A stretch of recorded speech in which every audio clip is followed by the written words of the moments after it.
எல்லோருக்கும் வணக்கம். எல்லோரையும் வேர்ல்ட்ஸ் பெஸ்ட் தமிழ் சேனலுக்கு வரவேற்கிறோம். இந்த காணொளியில் நாம் பார்க்கவிருப்பது 6th social science test number 3க்கான காணொளி.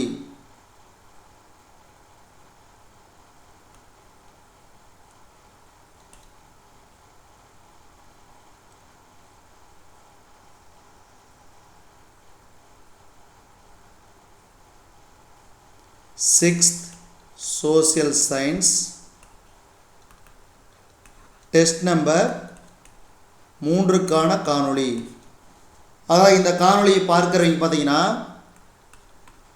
டிஎன்பிஎஸ்சி, டிஎன்யூஎஸ்ஆர்பி, அதே மாதிரி எம்ஹெச்சி, இந்த அனைத்து விதமான தேர்வுகளுக்கும் பார்த்தீங்கன்னா ஜிஎஸ், அதாவது டிஎன்பிஎஸ்சியில் group 2, group 4, group 3, group 5, group 6 இந்த மாதிரி இருக்கு இல்லைங்களா. அது டிஎன்யூஎஸ்ஆர்பியில் எஸ்ஐ எக்ஸாம், அதே மாதிரி பிசி எக்ஸாம், எம்ஹெச்சியில் பார்த்திங்கன்னா இந்த டிரைவர் போஸ்ட்டு, இந்த மாதிரி பல போஸ்ட்டுங்க இருக்கும். அதனால் அனைத்து விதமான தேர்வுகளுக்கும் உண்டான ஜிஎஸ் ரொம்ப ரொம்ப முக்கியம். இது மறுபடியும் நான் கொடுக்க போகிறதில்ல. அதனால் இந்த வீடியோவை பார்த்துக்குங்க. முதல் கேள்வி, ஆதிச்சநல்லூர் டேஸ் மாவட்டத்தில் உள்ளது. ஆதிச்சநல்லூர் டேஸ் மாவட்டத்தில் உள்ளது.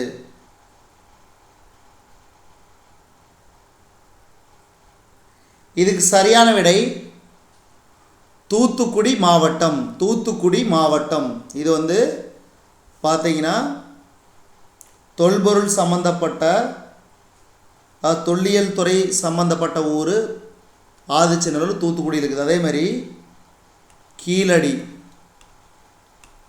எங்குள்ளது? சிவகங்கை மாவட்டத்தில். சிவகங்கை மாவட்டம். அடுத்து பார்த்தீங்கன்னா பொருந்தல். பொருந்தல் திண்டுக்கல் மாவட்டம். அடுத்தது பார்த்தீங்கன்னா பயம்பள்ளி. பயம்பள்ளி வேலூர். அடுத்தது கொடுமணல். கொடுமணல் எங்குள்ளது? ஈரோடு. ஸோ இந்த ஊர் பேரெல்லாம் நான் வச்சுங்க, ரொம்ப ரொம்ப முக்கியம். அடுத்து இரண்டாவது கேள்வி, ஆரியர்களின் முதன்மை தொழில். ஆரியர்களின் முதன்மை தொழில்.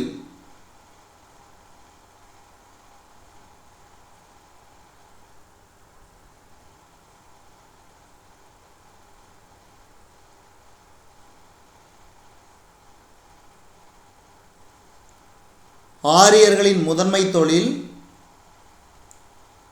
கால்நடை மேய்த்தல். கால்நடை மேய்த்தல்.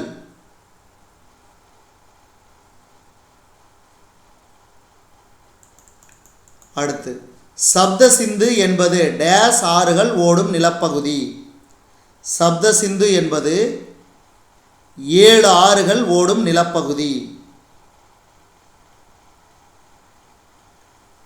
அடுத்து இப்போ வேத காலம்னு இருக்குது. அது எந்த காலத்தை சேர்ந்தது? வேத காலம் பொது ஆண்டுக்கு முன்.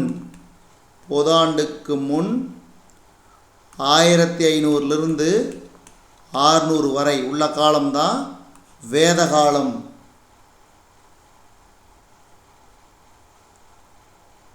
அடுத்து பாருங்க, புவியியல் பரப்பு வட இந்தியா, காலப்பகுதி இரும்பு காலம், இதை கால அளவு இது சொல்லியாச்சு. நாகரிகத்தின் இயல்பு கிராம நாகரிகம். 4 வேதங்கள் என்னென்ன? ரிக், யஜூர், சாம, அதர்வண. ரிக், யஜூர், சாம, அதர்வண. அதாவது 4 வேதங்கள் பிராமணங்கள், ஆரண்யங்கள் மற்றும் உபநிடதங்களை உள்ளடக்கியது ஸ்ருதி. ஸ்ருதின்னு என்ன? 4 வேதங்கள், பிராமணங்கள், ஆரண்யங்கள், உபநிடதங்கள். அடுத்து சத்தியமேவ சயதே. சத்யமேவ ஜயதே.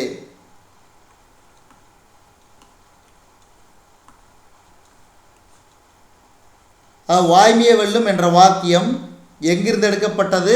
முண்டக உபநிடதம். முண்டக உபநிடதம். இதெல்லாம் ஞாபகம் வச்சுக்கணும், ரொம்ப ரொம்ப முக்கியம். அடுத்து 4வது கேள்வி. டேஸ் முதன்மை பயிர். டேஸ் முதன்மை பயிர். பார்லி. பார்லி. அடுத்து 5வது கேள்வி. பையம்பள்ளி டேஸ் மாவட்டத்தில் உள்ளது? தூத்துக்குடி. தூத்துக்குடி இல்லை, வேலூர். வேலூர். பையம்பள்ளி வேலூர் மாவட்டத்தில் உள்ளது. தூத்துக்குடியில் உள்ளது ஆதிச்சநல்லூர். ஆதிச்சநல்லூர். பொருந்தல்கிறது திண்டுக்கல். ஈரோட்டில் கொடுமணல். ஏற்கனவே சொன்னதான், மறுபடியும் உங்களுக்கு ஞாபகப்படுத்துகிறேன். அடுத்து பௌத்த நூல்களின் பெயர். பௌத்த நூல்களின் பெயர். திரிப்பிடகங்கள். திரிப்பிடகங்கள்.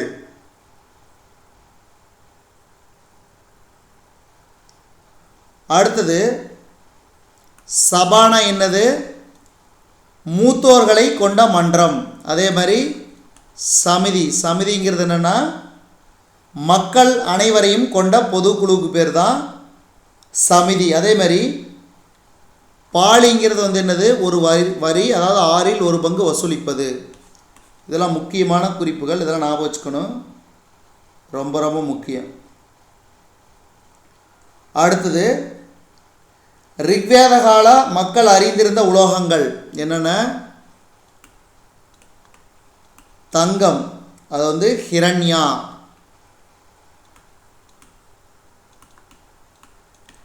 அடுத்தது இரும்பு, சியாமா. அடுத்தது தாமிரம் அல்லது செம்பு. தாமிரத்துக்கு பேர் அயாஸ். இதெல்லாம் ரொம்ப ரொம்ப முக்கியம், முக்கிய குறிப்புகளும் அப்பப்போ ஞாபகம் வச்சுங்க.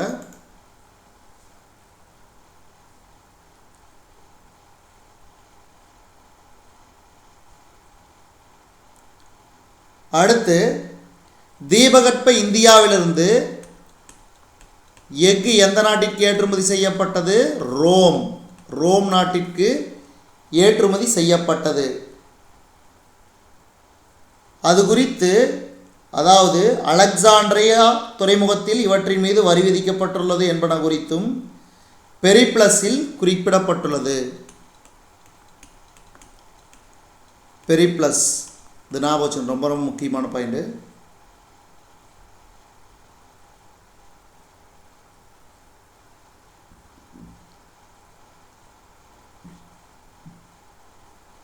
அதே மாதிரி மென் என்றால் கல், கிர் என்றால் நீளமான. அதே மாதிரி பாருங்க, திருப்பூர் மாவட்டம் சிங்கரிபாளையம், தேனி மாவட்டம் வெம்பூர், இதிலெல்லாம் இந்த நினைவு சின்னங்கள் இருந்தது. அதே மாதிரி கட்திட்டைகள் உள்ள மாவட்டம் வீரராகவபுரம் காஞ்சிபுரம் மாவட்டம், கும்மாளமருதுப்பட்டி திண்டுக்கல் மாவட்டம், நரசிங்கம்பட்டி மதுரை மாவட்டத்தில் கட்திட்டைகள் இருந்தது குறிப்பிடத்தக்கது.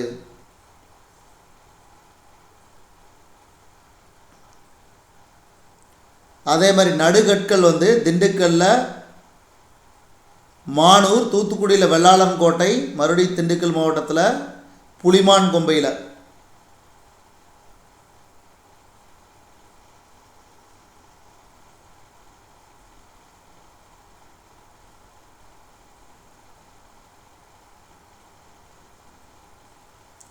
அடுத்த கேள்வி, 7வது கேள்வி.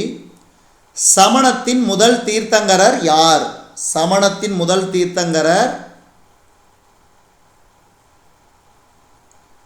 ரிஷபர். ரிஷபர், அதாவது இவருக்கு பேர் தான்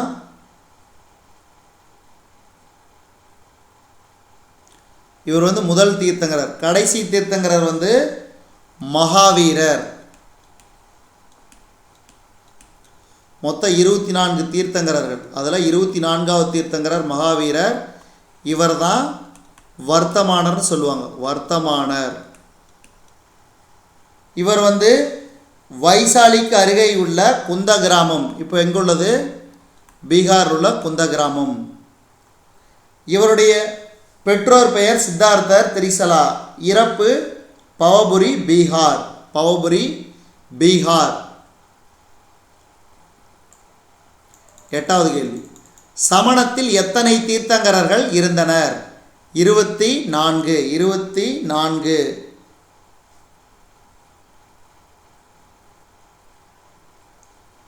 சமணம் என்ற சொல் வந்து பார்த்தீங்கன்னா ஜினா என்ற சமஸ்கிருத சொல்லிலிருந்து பெறப்பட்டது.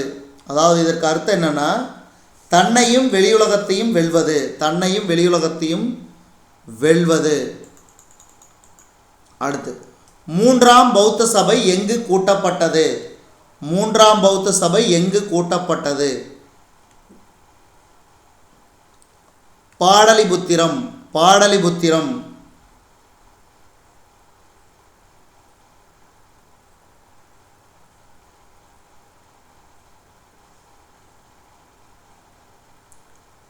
மோட்சம்ங்கிறது என்ன? பிறப்பு மற்றும் இறப்பு சுழற்சியிலிருந்து விடுதலை பெறுதல்.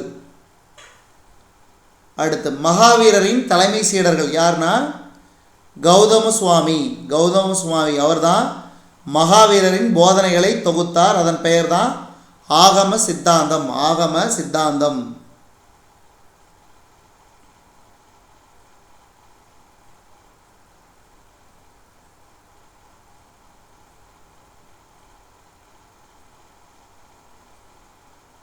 சமணம் வந்து இருபெரும் பிரிவுகளை கொண்டது. திகம்பரர், சுவேதாம்பரர். சுவேதாம்பரர்.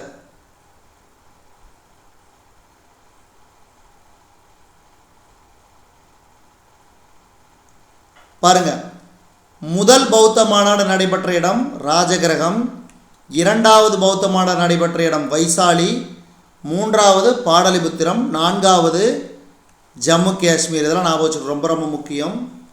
முதல் பௌத்த சபை ராஜகிரகம், 2ஆம் பௌத்த சபை வைசாலி, 3ஆம் பௌத்த சபை பாடலிபுத்திரம், 4ஆம் பௌத்த சபை காஷ்மீர். அடுத்து, புத்தர் தனது முதல் போதனை உரையை எங்கு நிகழ்த்தினார்? புத்தர் தனது முதல் போதனை உரையை எங்கு நிகழ்த்தினார்? சாரநாத். சாரநாத். இப்போ புத்தர் பிறப்பு வந்து லும்பினி, நேபாளம். இவரோட இயற்பெயர் சித்தார்த்தர். பெற்றோர் வந்து சுத்தோதனா, மாயாதேவி. இறப்பு வந்து குசிநகரம், உத்தரப்பிரதேசம். இதெல்லாம் நான் வச்சுக்கணும், ரொம்ப ரொம்ப முக்கியமான பாயிண்ட். அடுத்து பாருங்க, சைத்தியம்னா என்ன? பாருங்க, இதில் சொல்கிறேன். இதில் சைத்தியம், விகாரைகள், ஸ்தூபி. சைத்தியம்னா என்னென்னா ஒரு பௌத்த கோவில் அல்லது தியான கூடம். அடுத்தது விகாரைகள். விகாரைகள்னா மடாலயங்கள் அல்லது துறவிகள் வாழும் இடங்கள். அடுத்து ஸ்தூபினா புத்தருடைய உடல் உறுப்புகளின் எஞ்சிய பாகங்கள் மீது கட்டப்பட்டிருக்கும் கட்டடம், அதாவது நினைவு சின்னம்னு சொல்லலாம்.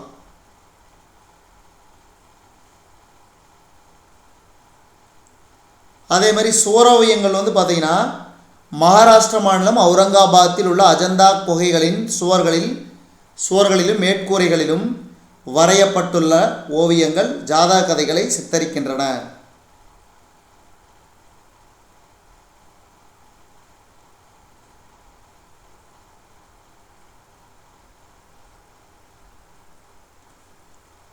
அடுத்து 11வது கேள்வி. கூற்று காரணம். ஒரு சாதாரண மனிதரால் உபநிடதங்களை புரிந்து கொள்ள இயலாது. உபநிடதங்கள் மிகவும் தத்துவம் சார்ந்தவை.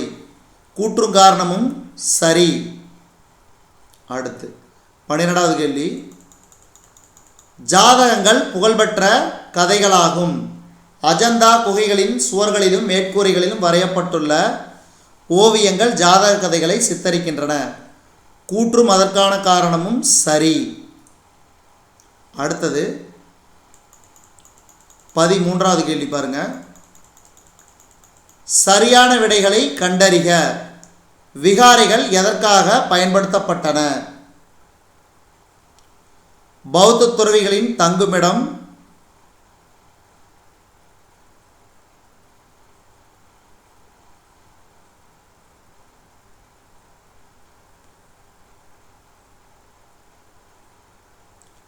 என்பது தவறு. கல்வி கூடமாக, புனித பயணிகள் தங்குவதற்காக.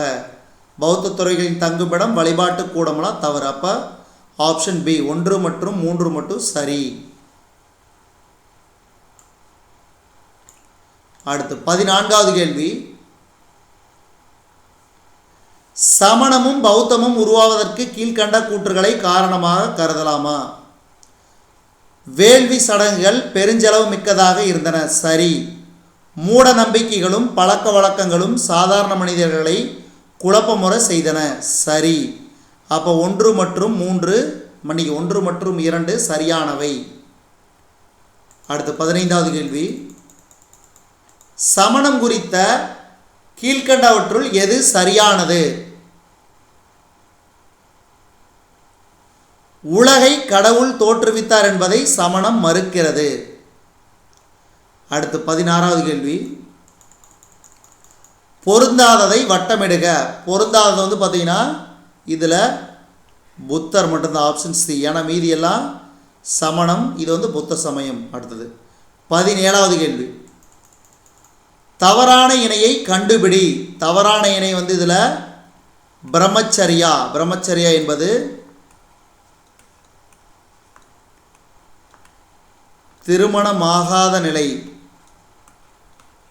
அதுதான் பிரம்மச்சரியா. அப்போ இதில் தவறான இணை ஆப்ஷன் டி. அடுத்து 18வது கேள்வி, சித்தார்த்த கௌதமர் குறித்து கீழே காண்பனவற்றுள் ஒன்றை தவிர மற்ற அனைத்தும் சரி.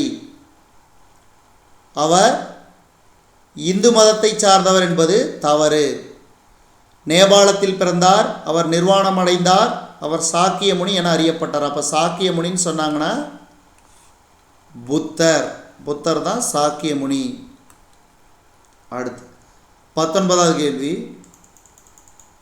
கீழக்குயில் குடிகிராமத்தில் உள்ள சமணர் மலை மதுரை நகரிலிருந்து 15 கிலோமீட்டர் தொலைவில் உள்ளது. அடுத்து 20வது கேள்வி, சித்தார்த்தா தனது 29வது வயதில் 4 துயரம் மிகுந்த காட்சிகளை கண்டார். 4 துயரம் மிகுந்த காட்சிகளை கண்டார். அடுத்து டேஸ் உலகை பற்றிய புத்தரின் பார்வையை பிரதிபலிக்கிறது. வாழ்க்கை சக்கரம். வாழ்க்கை சக்கரம். மகாயானத்தில் பயன்படுத்தப்பட்ட மொழி சமஸ்கிருதம். சமஸ்கிருதம். அடுத்து 23வது கேள்வி, கூற்று. கிமு 6ஆம் நூற்றாண்டு இந்தியாவின் அறிவு மற்றும் வளர்ச்சியின் ஒரு முக்கியமான காலகட்டம். காரணம், சமயத்தின் பெயரால் செயல்படுத்தப்பட்ட சுரண்டல் நடைமுறைகள் புதிய நம்பிக்கைகள் தோன்றுவதற்கு வழியமைத்து கொடுத்தன. அப்போ இது இரண்டுமே சரி. அப்போ கூற்றும் காரணமும் சரி. அடுத்து 24வது கேள்வி, சரியான விடையை கண்டறியவும். வர்த்தமானர் ஒரு சத்திரிய இளவரசர். சரி. 12.5 ஆண்டு கால தவம் இருந்தார். சரி.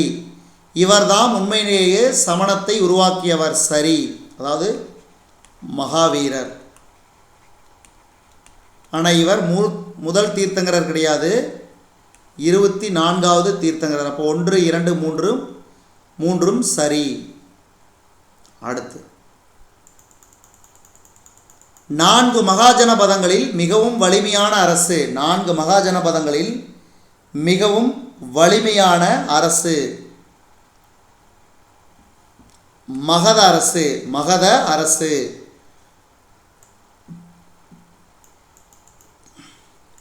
அடுத்து 26வது கேள்வி. கீழ்கண்டவர்களில் கௌதம புத்தரின் சமகாலத்தைச் சேர்ந்தவர் யார்? அஜாத சத்ரு, அஜாத சத்ரு. இப்போ மகாஜன பதங்கள் எத்தனை? 16 மகாஜன பதங்கள். என்னென்ன? குரு, பாஞ்சாலம், அங்கம், மகதம், வஜ்ஜி, காசி, மல்லம், கோசலம், அவந்தி, சேதி, வத்சம், மத்சயம், சூரசேனம், அஸ்மகம், காந்தாரம், காம்போஜம். இதில் பீகாரில் உள்ளது மகதம். அடுத்தது அவந்திங்கிறது பாருங்கள், ஊர் பேரெல்லாம் ஞாபகம் வச்சுக்க ரொம்ப ரொம்ப முக்கியம். அவந்திங்கிறது உஜ்ஜயினி. அடுத்தது கோசலம், கோசலம் கிழக்கு உத்தரப்பிரதேசம், கிழக்கு ஊபி உத்தரப்பிரதேசம். அடுத்தது வத்சம், வத்சம்னா கோசாம்பி, அதாவது அலகாபாத், கோசாம்பி, அலகாபாத்.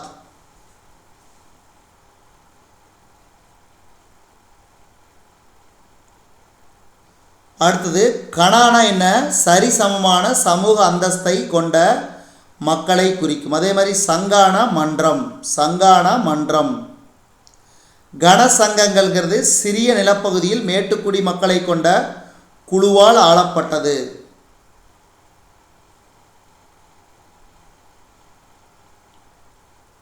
அடுத்து நாலந்தாங்கிறது என்னது? மகத நாட்டில் இருந்த பௌத்த மடாலயம். நா கூட்டல் அலம் கூட்டல் தா 3 சமஸ்கிருத சொற்களின் இணைப்பில் உருவானது. இதன் பொருள் வற்றாத அறிவை அளிப்பவர் தான் நாலந்தா. அடுத்து 27வது கேள்வி. கீழ்காண்பனவற்றில் எது மௌரிய காலத்திற்கு சான்றாகும்? இவை அனைத்தும் அர்த்தசாஸ்திரம், இண்டிகா, முத்ராராட்சசம். அதாவது அர்த்தசாஸ்திரம் எழுதியவர் யாரு? கௌடில்யர். இதெல்லாம் பேர்லாம் ஞாபகம் வச்சுக்க ரொம்ப ரொம்ப முக்கியம். இண்டிகா மெகஸ்தனிஸ்.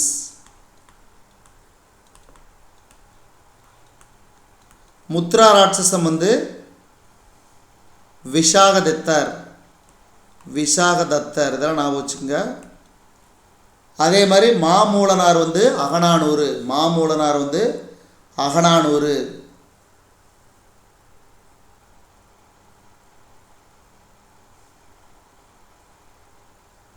மெகஸ்தனிஸ் கிரேக்க ஆட்சியாளர் செலுக்கஸ் நிகேட்டரின் தூதுவராக சந்திரகுப்த மௌரிய அரசரவையில் இருந்தார்.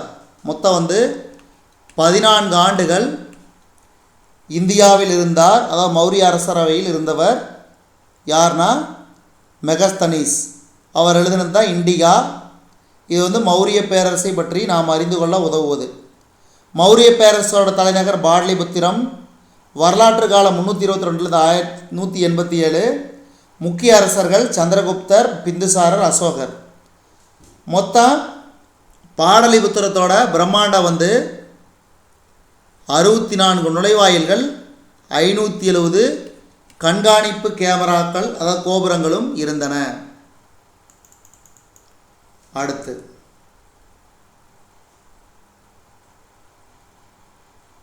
அசோகர் ஒரு பிரகாசமான நட்சத்திரம் போல இன்று வரை ஒளிர்கிறார் என்று ஹெச்ஜி வெல்ஸ் கூறியுள்ளார்.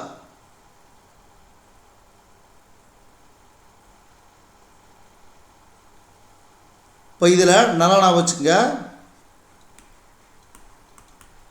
அமீர்கதானா யார்? பிம்பிசாரர். அதே மாதிரி தேவனாம்பிரியர்னா யார்?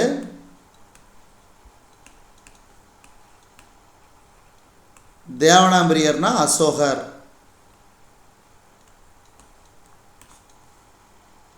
இதெல்லாம் ஞாபகம் வச்சுக்கணும். சந்திரகுப்த மௌரியர் அரியணையை துறந்து டேஸ் எனும் சமண துறவியோடு சரவண பெலகோலாவுக்கு சென்றார். பத்ரபாகு. பத்ரபாகு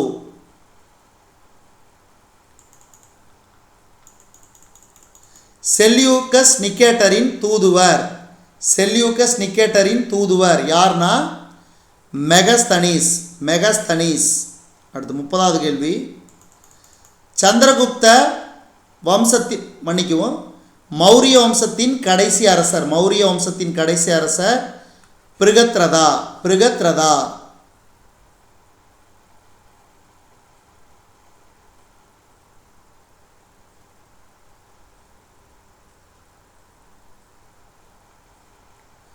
அடுத்து சிங்கமுகத்தூண் சாரநாத்தில் உள்ள அசோகருடைய தூணின் சிகர பகுதியில் அமைந்துள்ள சிங்க உருவங்கள் இந்திய தேசிய சின்னமாகவும் வட்ட வடிவ அடிப்பகுதியில் இடம்பெற்றுள்ள சக்கரம் இந்தியாவின் தேசிய கொடியின் மைய சக்கரமாகவும் ஏற்றுக்கொள்ளப்பட்டது. இதெல்லாம் ஞாபகம் வச்சுங்க. அடுத்து பேராணைன்னு என்ன? அரசரால் அல்லது உயர் பதவியில் இருப்பவரால் வெளியிடப்பட்ட ஆணை அல்லது பிரகடனம். அடுத்து சாஞ்சினா பிராமி, காந்தகார்னா கிரேக்கம் மற்றும் அராபிக், வடமேற்கு பகுதியில் கரோஸ்கி. அதே மாதிரி மந்திரி பரிஷத்னா என்னது? ஒரு புரோகிதர், ஒரு சேனாதிபதி, ஒரு மகா மந்திரி மற்றும் இளவரசனை கொண்ட அமைச்சரவை.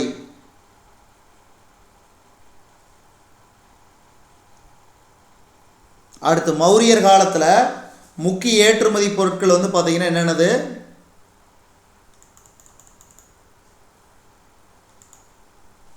நறுமண பொருட்கள், முத்துகள், வைரங்கள், பருத்தி இலை துணி, தந்தத்தினாலான பொருட்கள், சங்குகள், சிப்பிகள்.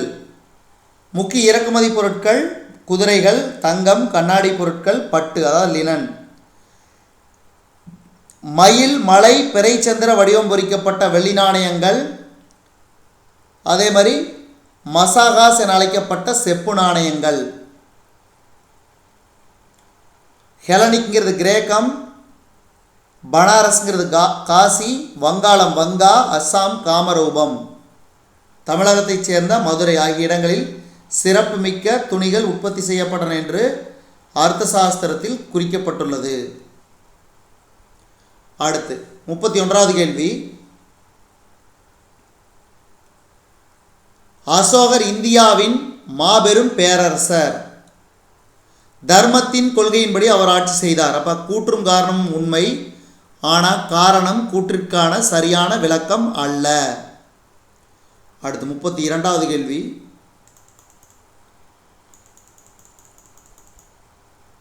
ஒட்டுமொத்த இந்தியாவை ஒரே ஆட்சியின் கீழ் இணைத்த முதல் அரசர் சந்திரகுப்த மௌரியர். தவறு.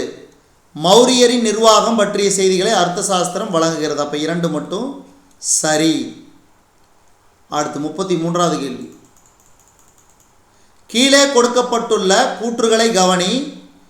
அக்கூற்றுகளில் சரியானது எது? மகதத்தின் முதல் அரசர் சந்திரகுப்த மௌரியர். சரி. ராஜகிரகம் மகதத்தின் தலைநகராய் இருந்தது. சரி.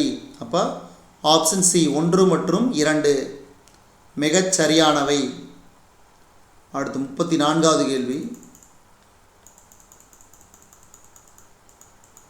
கீழ்கண்டவைகளில் எது மகத பேரரசின் எழுச்சிக்கு காரணமாயிற்று? முக்கியத்துவம் வாய்ந்த அமைவிடம், அடர்ந்த காடுகள் மரங்களையும் யானைகளையும் வழங்கின, வளமான இரும்புத்தாது கிடைத்தமையால். 1 மற்றும் 1, 2, 4 மட்டும். 3 தவறு. அடுத்து 35வது கேள்வி. கிமு 6ஆம் நூற்றாண்டில் சிந்து கங்கை சமவெளியில் டேஸ் மகாஜனபதங்கள் இருந்தன. மொத்தம் எத்தனை? இதை ஏற்கனவே பார்த்தோம். 16 மகாஜனபதங்களை தான் ஏற்கனவே படித்தோம். அடுத்து 36வது கேள்வி. தலைநகரான பாடலிபுத்திர நகருக்கு எத்தனை நுழைவாயில்கள் இருந்தன? 64. அடுத்து கலிங்கப் போரின் பயங்கரம் டேஸாவது பாறை கல்வெட்டில் விவரிக்கப்பட்டுள்ளது. 13வது பாறை கல்வெட்டில். 13வது பாறை கல்வெட்டில். அடுத்து காலசோகா டேஸ் வம்சத்தை சேர்ந்தவர். சிசுநாக வம்சம். சிசுநாக வம்சம்.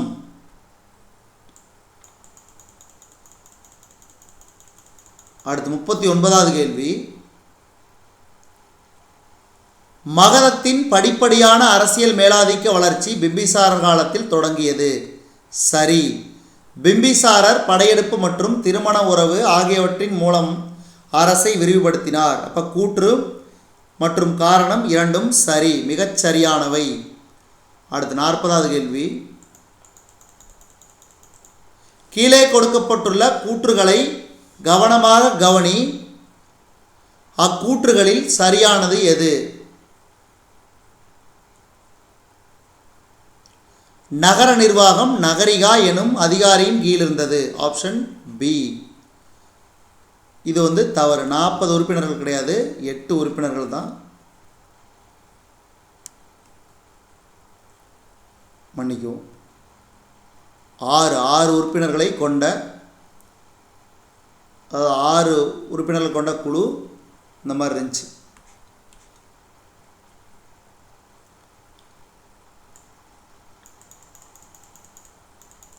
அடுத்து டேஸ் சந்திரகுப்த மௌரியரால் வெற்றி கொள்ளப்பட்டார். தனநந்தர் சந்திரகுப்த மௌரியரால் வெற்றி கொள்ளப்பட்டார். அடுத்து டேஸ் ராஜகிரகத்தில் முதல் பௌத்த சபை மாநாட்டை கூட்டினார்.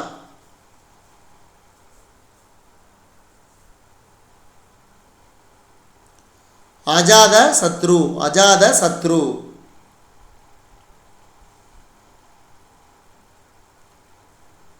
அதே மாதிரி யக்ஷிங்கிறது பெண் வடிவ தெய்வம், யக்ஷன்கிறது ஆண் வடிவ தெய்வம். இதெல்லாம் ஞாபகம் வச்சுக்கணும்.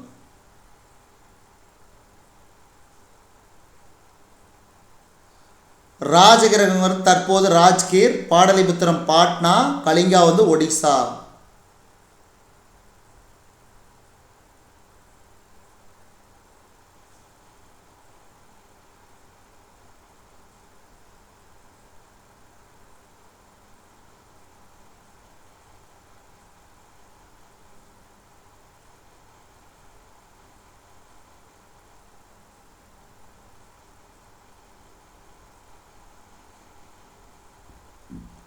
அடுத்தது 43வது கேள்வி. முத்ரா ராட்சசத்தை எழுதியவர். விஷாகதத்தர். 44வது கேள்வி. மௌரிய பேரரசை தோற்றுவித்தவர். சந்திரகுப்தர். அடுத்த கேள்வி. தேசிய பாடலான வந்தே மாதரத்தை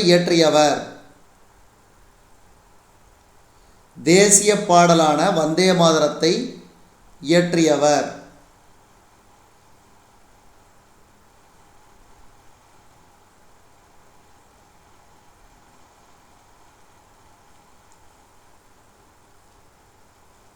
பங்கிம் சந்திர சாட்டர்ஜி. இந்தியாவின் தேசிய கீதம் ஜனகணமன.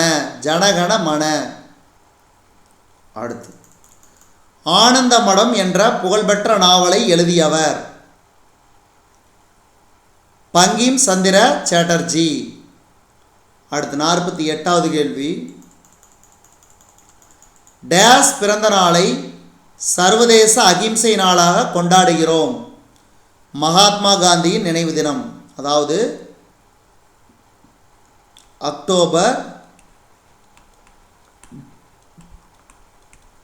2 காந்தி ஜெயந்தி. அதான் மகாத்மா காந்தி பிறந்த தினத்தை சர்வதேச அகிம்சை நாளாக கொண்டாடுகிறோம்.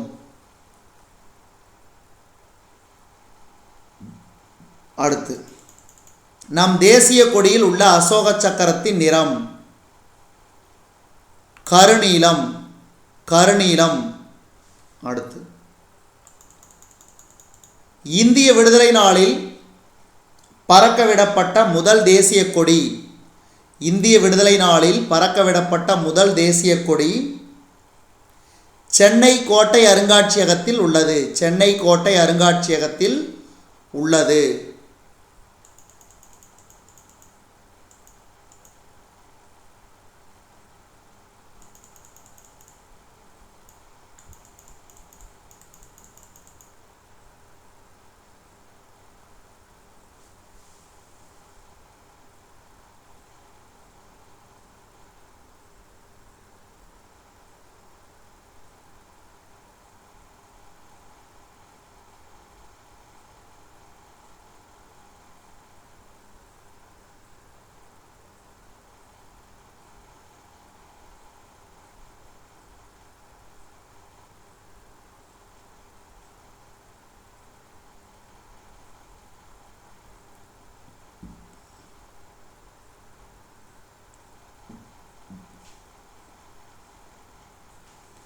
அதே மாதிரி அதாவது தமிழ்நாட்டில் புதுக்கோட்டை மாவட்டம் விராலிமலையில் மயில்களுக்கான சரணாலயம் உள்ளது. மயில் தான் நம் தேசிய பறவை.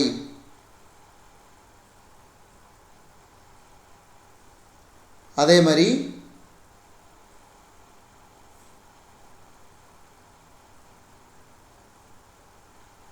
இந்தியாவின் நீளமான நதி கங்கை. அது 2525 கிலோமீட்டர் நீளமுடையது கங்கை.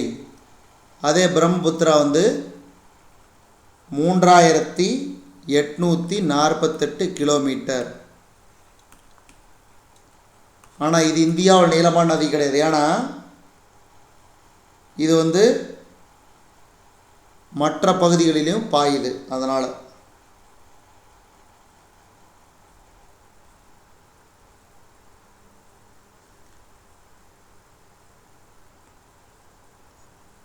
பாருங்க, இந்தியாவின் தேசிய மரம் ஆலமரம், மயில் தேசிய பறவை 1963, ஆறு கங்கை ஆறு. அதே மாதிரி ஆற்று ஓங்கில் 2010. அதே மாதிரி விலங்கு தேசிய விலங்கு புலி 1973, மலர் தாமரை 1950. அடுத்தது பாக்டீரியா லாக்டோபேசிலஸ் 2012. பழம் மாம்பழம். இதெல்லாம் ஞாபகம் வச்சுக்கணும், ரொம்ப ரொம்ப முக்கியம். அடுத்து பாருங்கள், தமிழகத்தின் மாநில இயற்கை சின்னங்கள். மாநில விலங்கு வரையாடு, பறவை மரகதப்புறா, மலர் செங்காந்தல் மலர், தமிழ்நாடு மாநில மரம் பனை மரம். இதெல்லாம் ஞாபகம் வச்சுங்க. அதே மாதிரி இந்திய தேசிய கொடியை வடிவமைத்தவர் பிங்காளி வெங்கையா. இக்கொடியை பண்டித ஜவஹர்லால் நேரு 15/8/1947 செங்கோட்டையில் ஏற்றினார். தற்போது சென்னை புனித ஜார்ஜ் கோட்டை அருங்காட்சியகத்தில் பொதுமக்களுக்காக வைக்கப்பட்டுள்ளது. அதே மாதிரி மூவர்ண கொடி இருக்கு இல்லைங்களா, அதில் காவி நிறம் தைரியத்தையும் தியாகத்தையும் குறிக்கிறது, பச்சை நிறம் செழுமையும் வளத்தையும் குறிக்கிறது, வெள்ளை நிறம் நேர்மை அமைதி, அதே நடுவில் உள்ள கருநீல நிறம் அசோக சக்கரம் அறவழியையும் அமைதியும் குறிக்கிறது. அதே மாதிரி தேசிய கொடியின் நீள அகலம் 3:2. இதெல்லாம் ஞாபகம் வச்சுக்கணும், ரொம்ப ரொம்ப முக்கியம். ஸோ இது வரைக்கும் நம்ம இந்த காணொலி வாயிலாக பார்த்தது 6th social science test number 3க்கான காணொலி. இந்த காணொலி உங்களுக்கு பிடிச்சிருந்துச்சுன்னா லைக் பண்ணுங்கள், கமெண்ட் பண்ணுங்கள். மறக்காமல் இந்த காணொலியை உங்கள் நண்பர்களுக்கும் மற்றவர்களுக்கும் ஷேர் பண்ணுங்கள். அதே மாதிரி நம்ம சேனலை மறக்காமல் சப்ஸ்கிரைப் பண்ணிக்கோங்க. பெல் பட்டனை ப்ரெஸ் பண்ணிவிட்டு ஆல்ங்கிறத கிளிக் பண்ணிக்கோங்க நோட்டிஃபிகேஷனுக்காக. மேலும் புதிய காணொலிகளுக்கு நம்ம வேர்ல்ட்ஸ் பெஸ்ட் தமிழ் சேனலோடு இணைந்தே இருங்கள். தொடர்ந்து நம்ம வேர்ல்ட்ஸ் பெஸ்ட் தமிழ் சேனலுக்கு சப்போர்ட் பண்ணுங்கள். நன்றி, வணக்கம்.